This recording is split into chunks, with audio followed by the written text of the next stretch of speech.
Hello बच्चों, कैसे हैं सब लोग। चलो आज वेव ऑप्टिक्स का एक ऐसा टॉपिक उठाते हैं जिसके नाम से थोड़ा डर लगता है, पोलराइजेशन।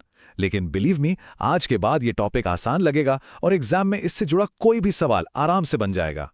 तो इसकी कहानी शुरू करते हैं एक सिंपल से रोजमर्रा के एग्जाम्पल से।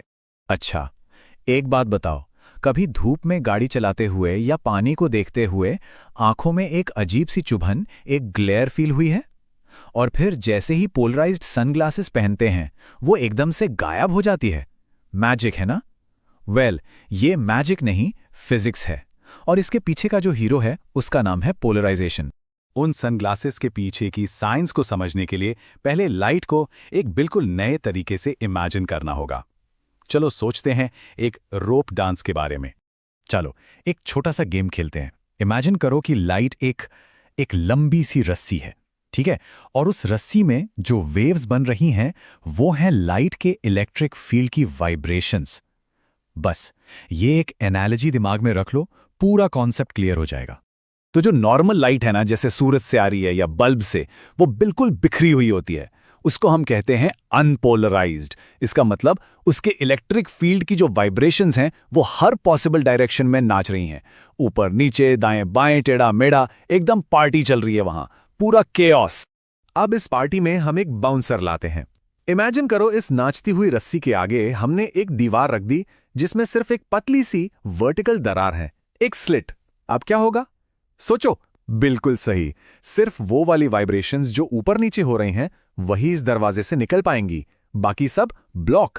ये स्लिट एक फिल्टर की तरह काम कर रहा है। तो इस फिल्टर से निकलने के बाद अब रस्सी की वाइब्रेशंस हर तरफ नहीं बल्कि सिर्फ एक ही प्लेन में एकदम ऑर्गेनाइज तरीके से हो रही हैं।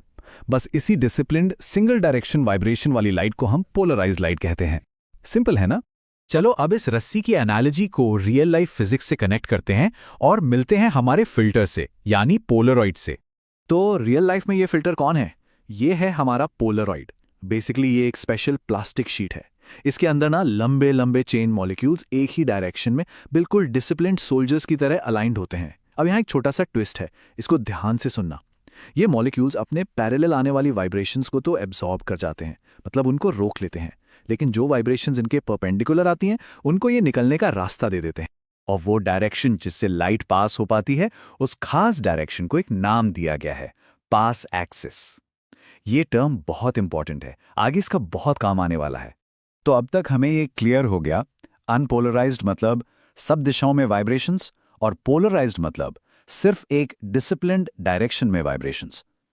लेकिन सोचो, क्या होगा अगर इस पोलराइज्ड लाइट के सामने हम एक और पोलरॉइड रख दें? तो अब सवाल यह है कि अगर एक पोलराइज्ड लाइट को हम एक और पोलरॉइड से गुजारें तो फाइनल इंटेंसिटी कितनी बचेगी? इसका हिसाब किताब करने के लिए एक सिंपल सा लॉ है जिसे कहते हैं मैलिसिस लॉ। फॉर्मूला देखो, बिल्कुल सिंपल है, I = I0 cos square theta. यहां ये जो थीटा है ना, यही है सारे खेल का स्टार प्लेयर। ये है दोनों पोलरॉइड्स के पास एक्सिस के बीच का एंगल। तो चलो अब इस एंगल के खेल को लाइव देखते हैं और समझते हैं कि यह मैलिसिस लॉ काम कैसे करता है। ओके, तो इसको आओ एक सेटअप से समझते हैं। हमने दो पोलरॉइड्स लिए। जो पहला है जिससे अनपोलराइज्ड लाइट आकर टकराती है, उसका काम है लाइट को पोलराइज करना, इसलिए हम उसको प्यार से पोलराइजर बुलाते हैं। और एक बात हमेशा हमेशा याद रखना, एग्जाम के लिए सुपर इंपॉर्टेंट है, जैसे ही अनपोलराइज्ड लाइट पोलराइजर से निकलती है उसकी इंटेंसिटी ठीक आधी यानी 50% हो जाती है, हमेशा। ठीक है? अब ये जो नई पोलराइज्ड लाइट है ये दूसरे पोलरॉइड से गुजरती है। इसका काम है चेक करना, एनालाइज करना। तो इसका नाम क्या हुआ? Simple, analyser.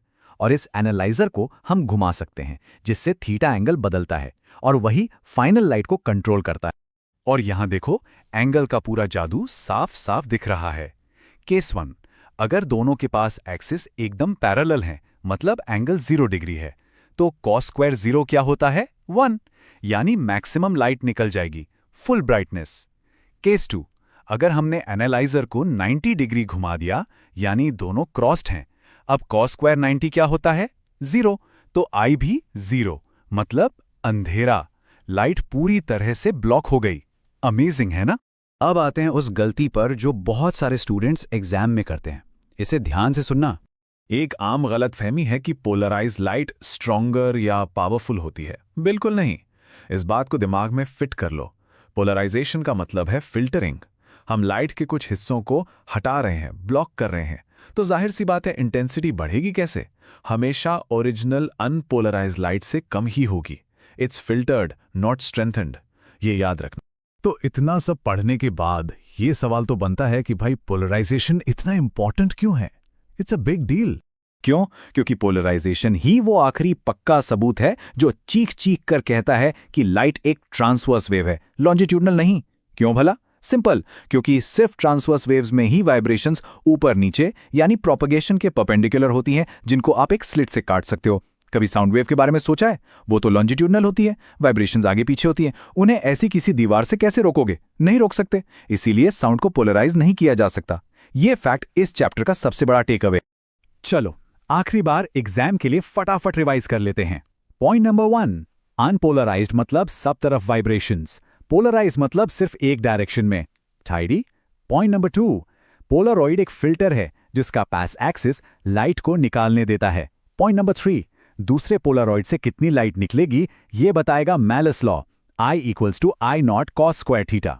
और सबसे इंपॉर्टेंट पॉइंट नंबर 4, पोलराइजेशन का होना ही इस बात का सबूत है कि लाइट ट्रांसवर्स वेव है।